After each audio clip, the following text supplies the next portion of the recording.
हा परत बघा आता आला काय पक्षी. पक्षाच्या पिल्लाला काय म्हणतात? पिल्लू. पिल्लू म्हणतात काय रे? लहान बाळ. पक्षी असतोच आधीच एवढूसा आणि त्याच्यात त्याचं पोरग असणार केवढूस एवढं लय बारीक असतात एवढंच असतं त्याचं अंड. अक्षरशः ती बाहेर निघल्यावर आपल्या हे अंगठे एवढं सुद्धा नसतं एवढं लहान असतात पक्षाची पिल्ल. मग पक्षाच्या पिल्लाला काय म्हणतात? पक्षाच्या पिल्लाला पिल्लूच म्हणतात. इथं कोण आहे बघा? हे आहे माणूस. हे आहे माणसाचं बाळ. आता माणसाचं बाळ तुम्हाला सांगायची गरज आहे का? तुम्ही आम्ही पण माणूसच आहे ना. मग तुम्हाला काय म्हणतात सगळे घरात लाडानी? बाळ म्हणतात, पिल्लू म्हणतात, तेच आहे किंवा लेकरू. ह्याच्या पलीकडे काय म्हणतो का आपण कोणाला? आपल्याला विचारताना प्रश्न कसा विचारता तो? काय रे तू सांग कोणाचं लेकरू आहे तू? असं म्हणतात का नाही? हा म्हणून लक्षात ठेवायचं काय म्हणतात? बाळ आणि लेकरू. माणसाचं बाळ किंवा लेकरू असतं. पुढं काय आहे? मांजर. मांजरीची हवा छोटी छोटी छोटी छोटी पिल्ल दिलेत. मांजरीच्या पिल्लाला काय म्हणतात? मांजरीच्या पिल्लाला पिल्लू म्हणतात. परत पुढं मेंढी, जे की आपण आधीच बघितलंय. मेंढीचा फरक सांगितलाय तुम्हाला. मेंढीच्या अंगावर लोकर असतं, मेंढीचं पोरग कोकर असतं. लक्षात ठेवायचं ही. आता तुम्ही विसरणार नाही बघा. तुम्ही आपल्या डोक्यानुसार अभ्यास करायचा. आपल्याला जी गोष्ट जशी लक्षात ठेवायला सोपी जाते ना, आपल्याला ती गोष्ट तशीच लक्षात ठेवणं गरजेचं आहे. पुढं बघा आता. पुढं काय दिलंय? कुत्र्याचं काय असतंय? पिल्लू. मांजराचं काय असतंय? पिल्लू. म्हणजेच काय? सेम सेम शब्द. जसं आपलं मागच्या ह्याला ठरलं होतं काय की कुत्र. हा आता कुत्र बघा. कुत्र्याला काय म्हणतात इंग्रजीत पोरांनो? डॉग. आता तुम्ही म्हणसाल सर तुम्ही कधीतरीच आम्हाला शब्दाचं इंग्रजीतलं स्पेलिंग लिहून देता, तुम्ही काय सगळ्याचं स्पेलिंग देत नाही. आता मी जर तुम्हाला म्हणलं चला मी तुम्हाला 2 किलो बिर्याणी देतो खायला, हा तर तुम्ही एकटे खाऊ शकणार का?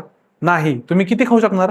तुमच्या पोटा एवढं तुम्हाला भूक असेल तेवढं, किंवा प्लेट भरून किंवा एक ताट भरून. जास्तीत जास्त 2 किलो खाऊ शकता का? नाही. मग मी जर तुम्हाला आतापर्यंत झालेल्या सगळ्या स्लाइडवरती सगळे इंग्रजी शब्द दिले असते तर तुम्हाला ते आले असते का? तुम्ही तेवढे केले असते का? तुम्हाला त्याचं ओझं वाटलं असतं? अभ्यासाचं ओझं वाटलं पाहिजे नाही. कधीच अभ्यासाचं ओझं नाही वाटलं पाहिजे पोरांनो. अभ्यास करताना मजा झाली पाहिजे. इथं काय दिला आता मी? इंग्रजी शब्द दिला. काल काय बघितलं होतं आपण? ह्याचं काय ध्वनी? कुत्र काय करतं? भुंकतं. भुंकणे. कुत्राचा आवाज ध्वनीदर्शक भुंकणे. कुत्राचं घरदर्शक केनेल. बरोबर? हा झाला अभ्यास. हे तुम्हाला घरी करता आलं पाहिजे. म्हणूनच मी तुम्हाला हे सगळं घरी ऑनलाईन देणार आहे. तुम्ही फक्त काय करायचं? थांबवायचं, असं त्याचं अनालिसिस करून घ्यायचं. आता पुढे बघा. गाढवाचं काय असतंय? शिंगुरू. आता ह्याच्यावरती तुम्हाला लगेच पुढचा शब्द दाखवतो. का दाखवतो? कारण की बघा इथं काहीतरी दिसतंय. काय दिसतंय? सेम आहे. पोरांची नावं गाढवाची आणि घोड्याची सेम आहेत. गाढव हा आहे गाढव आणि हा आहे घोडा. हे एकाच प्रकारातले प्राणी असतात. जवळपास एकाच प्रकारातले असतात. सेम नसतात पण एकाच प्रकारासारखे. बघा त्यांची शरीरयष्टी सुद्धा दिसताना सारखी सारखी दिसते. म्हणूनच कदाचित त्यांच्या मुलांना सुद्धा सेमच नाव दिलेलं असू शकतं. मग आता आपल्याला काम काय राहिलं आपलं? फक्त शिंगरू. बाबा शिंगरू. शिंगरू कोणाचं पोराचं नाव आहे? हे झालं शिंगरू. शिंगरू कोणाच्या पोराचं नाव आहे? तर घोडा. घोड्याच्या पोराला पण शिंगरू म्हणतात आणि गाढवाच्या मुलाला सुद्धा शिंगरू म्हणतात. एवढंच आपल्याला काम आहे. घोड्याची स्पेलिंग मी तुम्हाला दिलेली आहे आधी. डॉंकीची स्पेलिंग मी तुम्हाला आधी दिलेली आहे.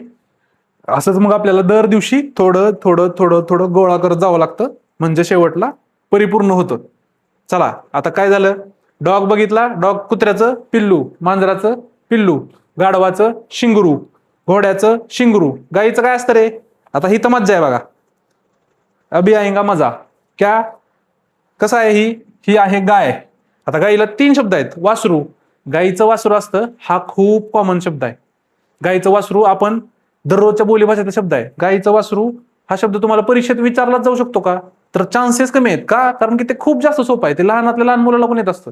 पण हे जे 2 शब्द आहेत, कालवड आणि कोरा. कालवड आणि गोरा.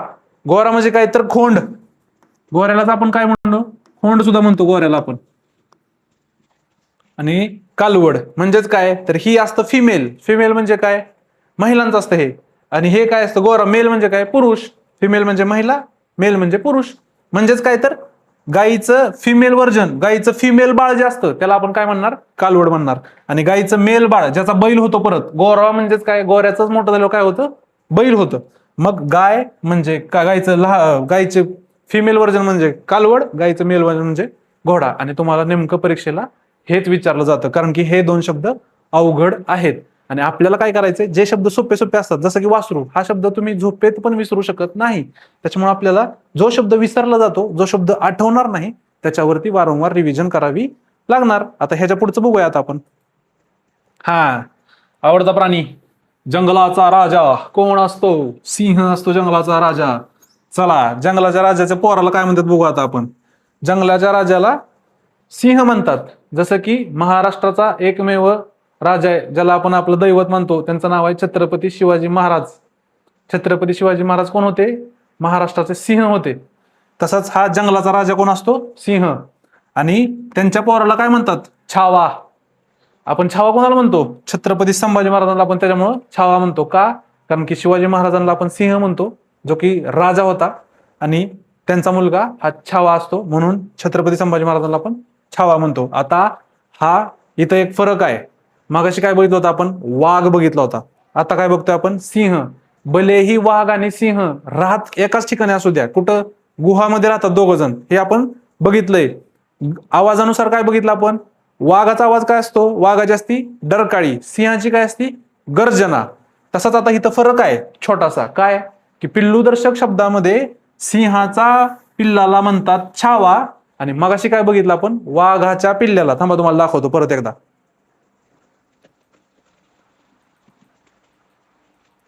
हे बघा, वाघ आला का माघारी? वाघाच्या पिल्ल्याला काय म्हणतात? बछडा. हा फरक लक्षात ठेवायचा. ऐन परीक्षेला जसं मी तुम्हाला सांगितलंय, काय होतं ऐन परीक्षेला? आपण गोंधळलेलो असतो, गडबडीत आपल्याला नेमकं काय विचारलंय ह्याच्यावर लक्ष जात नाही. म्हणजेच काय? कुठलाही प्रश्न विचारला की त्या प्रश्नामधले पोरांनो इथून पुढे लक्षात ठेवायचं. कुठलाही प्रश्न विचारला की शेवटला आहे का नाही हे विचारलंय का ते बघायचं, आणि मध्ये कुठला शब्द आहे, कुठला प्राणी आहे, कुठला पक्षी आहे, त्या पक्षाला गोल करायचं, जेणेकरून हा प्रश्न परत परत वाचायची गरज नाही पडत.